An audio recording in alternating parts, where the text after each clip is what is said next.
Volkswagen, one of the great landmarks in motoring history. Today it is the biggest car firm in Europe and, of course, the creator of the Beetle, the best-selling car of all time, with production at 21 million plus and counting. Yeah, Volkswagen, without doubt, one of the great British achievements. You thought I said British, didn't you? Well, you're right, I did. But before you dash off a letter to Anne Robinson, just wait. Because if it wasn't for a small group of British soldiers at the end of World War II, the Beetle and all this would never have existed. The Beetle was conceived by Ferry Porsche and shown to a delighted Adolf Hitler at the 1938 Berlin Motor Show. He immediately wanted to give it the snappy title of the Strength Through Joy car. Within a year, a giant factory to produce the Beetle had been built in the town of Wolfsburg, and Hitler's dream of a people's car was about to become a reality. But unfortunately, he got ideas above his station and started World War II, and the giant plants switched to making military equipment. The Volkswagen story almost ended there, because in 1945 the conquering Allies declared that all military factories, including Wolfsburg, should be destroyed. Fortunately, a group of British soldiers, including Major Ivan Hurst, found a lone Beetle in the corner. One officer had, by chance, seen the Volkswagen when it was introduced to the public at the motor show in Berlin just before the war. And he had the bright idea that if we, that is the British, could get the factory into operation, it would provide the light transportation that the army and military government required for running the British zone of Germany. The Americans said, oh, that's a good idea, we'll have them too, and the French also had them. An order was placed on the factory initially for 20,000 cars, and there was a stay of execution. The people I've talked to in Wolfsburg who were there at the time have great respect for Ivan Hurst and the British team. I think because they recognised that they were there working on their behalf and that they had the interests of the workforce at heart. Major Hurst was held in very high regard, and he still is very much respected by the older people at Wolfsburg, because he was the one who prevented the factory from being demolished. In the factory itself, conditions were very grim. In the press shop, for instance, the roof was off, and we had to sling tarpaulins over each press on wooden poles to keep the snow off. The water was running down the walls, through the ceiling, and through the floors into the cellar. Everywhere we stood, there were puddles, mud, debris from the roof. It was a mess. With just about everything in short supply, the British and the Germans had to think on their feet in order to survive. As soon as they started the factory up, they ran into deep trouble because there were no vehicles to bring the raw materials to the production line. But they thought, hang on, we're a car factory. We've got engines, we've got wheels, we've got tyres. We'll build something. And they came up with this, the Plattenwagen. Now, before you snigger, let me tell you this bodge-up was still being used around the factory until a few months ago. Bigger problems arose, however, when production was threatened by a total lack of carburettors.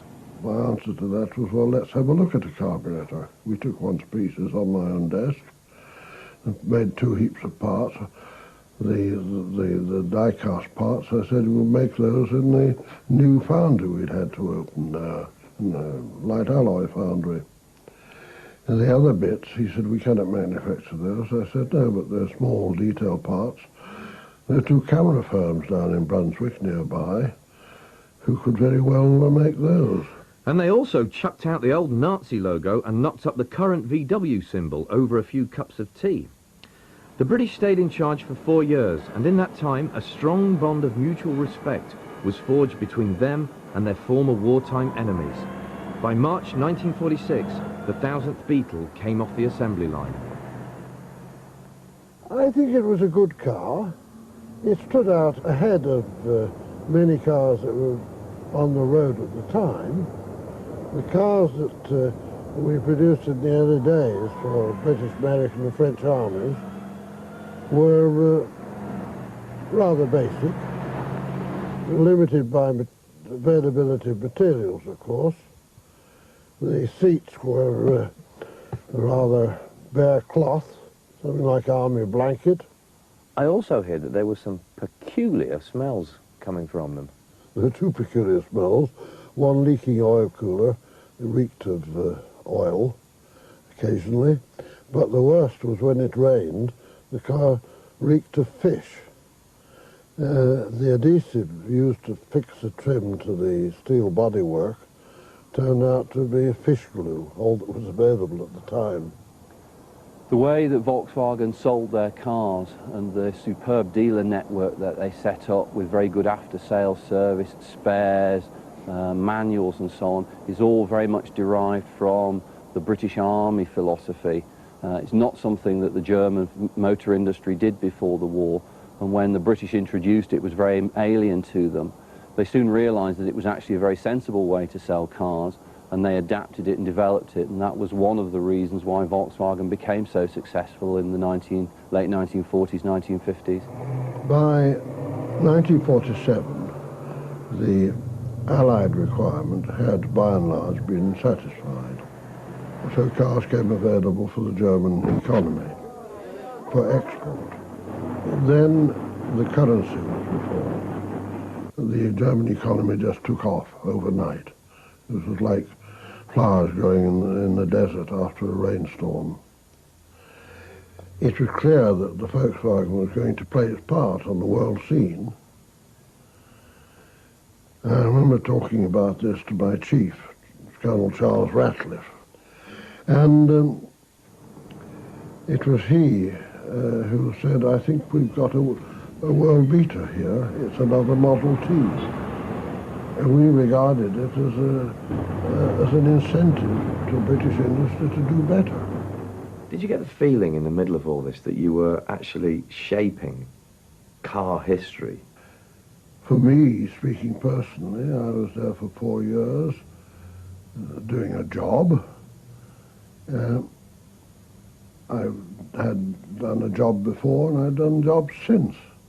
To me, it's just part of life. I don't feel that I am in any way Mr. Volkswagen. Ivan Hurst's a terribly modest man. I think he underplays his role there. One only has to talk to the people that were in the workforce of the time to realise just the regard that they hold him. I think it's fair to say that if the British Army officers hadn't been sent to Wolfsburg and run the factory, there would have been no Volkswagen company survived the war, and the Beetle would never have been built.